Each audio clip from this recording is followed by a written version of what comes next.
Alright, hello everyone. The time is 9:57 p.m. and it is April 22nd. Welcome to another update from Great Lakes Weather. Hopefully you have enjoyed your work week. We are getting into the weekend, and let me tell you something. Tomorrow, at least this weekend, is going to be very, very nice. So we have a lot to look forward to with regards to the weather. Tomorrow we're going to get highs close to 80 degrees, which is very nice. We haven't had that in a long time. So tomorrow, highs in the 80s, which is going to be just great. And good day for a 5K. I'll be running a 5K early in the morning, so hopefully I'll get to see a pretty nice sunset as a result of the partly cloudy skies that will be moving through as well. So great day to get out on the beach, check out Lake Michigan. Don't go in the water. The water's still way too cold, but the temperatures in the air are going to be just perfect. So enjoy that while you have the chance. And what we're going to be talking about today is the potential for severe weather Sunday afternoon. So Sunday, I'm looking and we have some minimal marginal severe weather potential. It looks like the cloud cover may play a role in the type of weather that we will see, so we're going to have to look into that carefully. But the hodographs do show favorable development for maybe a weak spin-up tornado or two, and then some damaging wind gusts associated with the deep low pressure system moving through the Midwest right now. So we're going to get into all of that, but first I wanted to remind you to check out all of our platforms. Scan that QR code in the bottom right hand corner to make sure to get connected with all our platforms: Facebook, Instagram, YouTube, Telegram, True Social, Twitter, and also you can text to that location. I'm going to be chasing in Southwest Michigan Sunday afternoon and evening. If something crops up that looks like it has some potential, I'll be on it.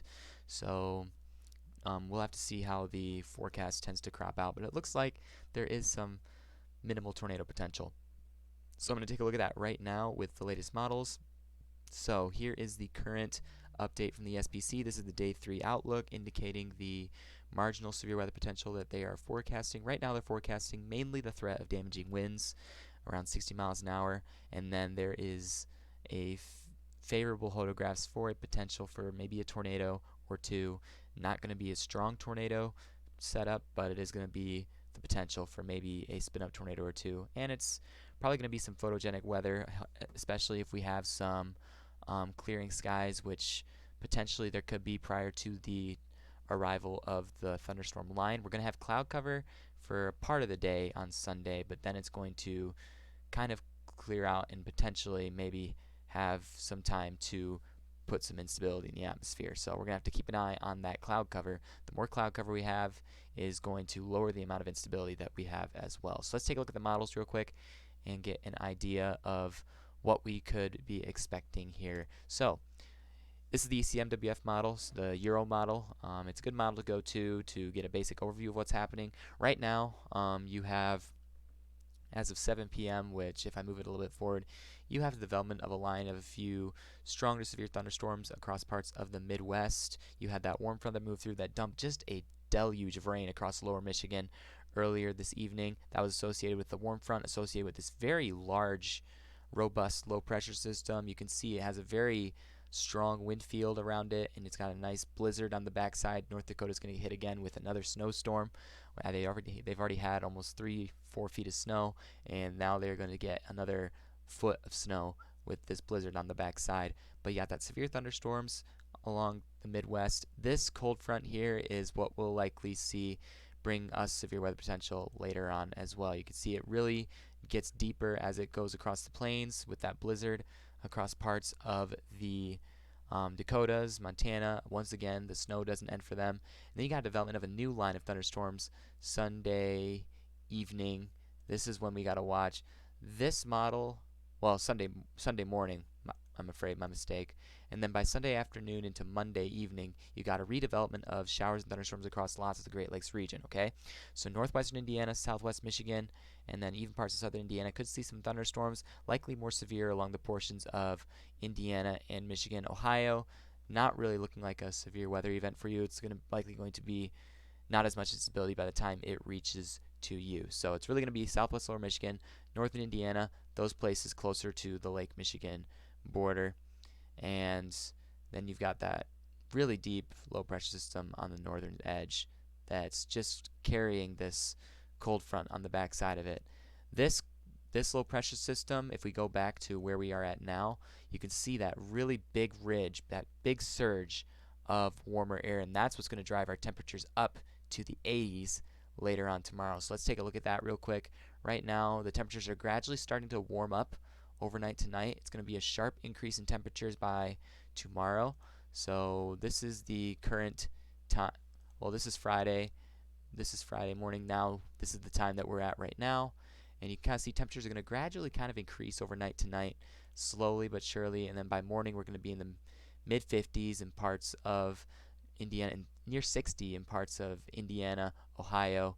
So it's going to get really sharply warmer. And then look how quickly the temperatures will jump into the upper 70s by Saturday afternoon. And we remain in the 70s as that system moves through, well, on Saturday night, and it's only going to get down into the mid to upper 60s overnight that night too. So it's going to be very warm indeed overnight, even close to air conditioning type of weather. And I mean, most of you don't have your air conditioners in. I don't have mine in yet, so it's going to be kind of a very warm evening that evening. You've got the cold front moving through Sunday evening. You can really see a change in temperatures based on where that rain line develops. You got 76 degrees out in the front of it and 60s on the back side. Okay, so that's going to have a role. The heating during the day is going to have a role in how much we see. I'm going to get a pause on this time frame here for the single image. So you've got that. You got those temperatures that are warm enough to produce thunderstorms. Dew points are going to be in the 60s, which will provide potential for moisture to collect and produce the potential for some severe weather. That moisture is really something we need. Really, another thing we got to watch is the cloud cover, because remember, the sun is going to have a major role in our ability to really get that surface heating of the ground. Let's go to the cloud cover map here. Now the thing is, this model is really showing a lot of cloud cover. Unless you go a little bit prior to the storm's arrival. This is the morning. You got mostly cloudy skies across most of the Great Lakes region, and then you got some thick cloud cover out in the front of the system. That's going to have a big role in our development of severe weather during that time frame. The NAM might have a different thing to say about it. Let's take a look. The NAM suggesting that's going to have clear skies before the arrival of that line. That is a big difference, because that sunshine is really going to drive this event. Okay, cloud cover is really going to tell us how much instability we're going to have in the atmosphere for this event. I want to zoom in closer to our Great Lakes region, so we're going to go to that now.